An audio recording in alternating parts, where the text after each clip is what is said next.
जो है एक बहुत ही मज़ेदार और रोचक कहानी सुनाने जा रहा हूँ, तो बने रहिए वीडियो के अंत तक। किसी जंगल में मछलियों से भरा तालाब था। एक बोगला मछलियों को खाने के लिए वहाँ रोज़ आता। ठीक है रे, तुम भी सुनना। बूढ़ा होने पर वह मछलियों को पकड़ने में सामर्थ्य नहीं रहा, उसको पकड़ने में असमर्थ रहा, तो उसे अपने बुढ़ापे पर रुलाई आई। तभी एक केकरे ने आकर कहा, मामा तुम रो क्यों रहे हो? केकरा समझता है ना, वो जो खाता है, तुम लोग खाता है ना केकरा ये। तो बगुला बोला, मित्र मेरी सारी उम्र इसी तालाब में गुजरी। सुना है भारी अकाल पड़ने वाला है, 12 वर्षों तक वर्षा नहीं होगी। बगुला पुनः बोला, इस तालाब में पानी कम है, यह जल्दी सूख जाएगा। इस तालाब में पानी कम है, यह जल्दी सूख जाएगा। बड़े जलचर तो कहीं चले जाएंगे, पर छोटे मछलियों का क्या होगा?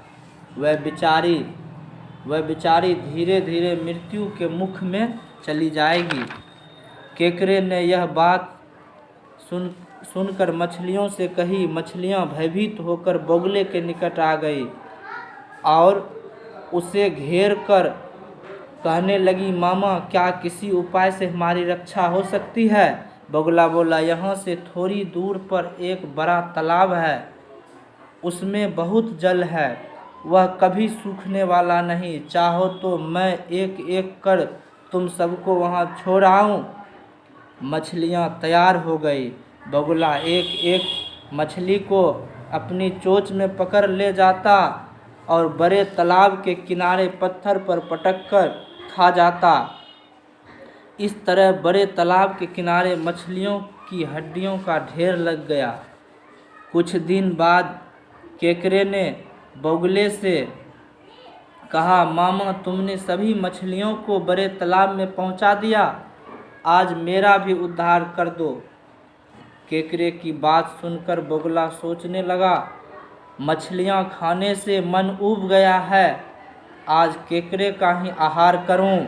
ऐसा सोचकर उसने केकरे को गर्दन पर बिठा लिया। उड़कर जब बड़े तालाब के पास आया तो केकरे ने दूर से ही मछलियों की हड्डियों को देखकर सारा मामला समझ लिया। फिर भी बगुले से पूछा, अब और कितनी दूर जाना है? बगुले ने सोचा, अब सच्ची बात बता देने में कोई हानि नहीं है, अतः कहा, बड़े तालाब में जाने की बात भूल जा, इसी पत्थर पर पटक कर तुझे खा जाऊंगा। केकरे ने अपनी तीखी दांत बगुले की गर्दन में गरा दिया।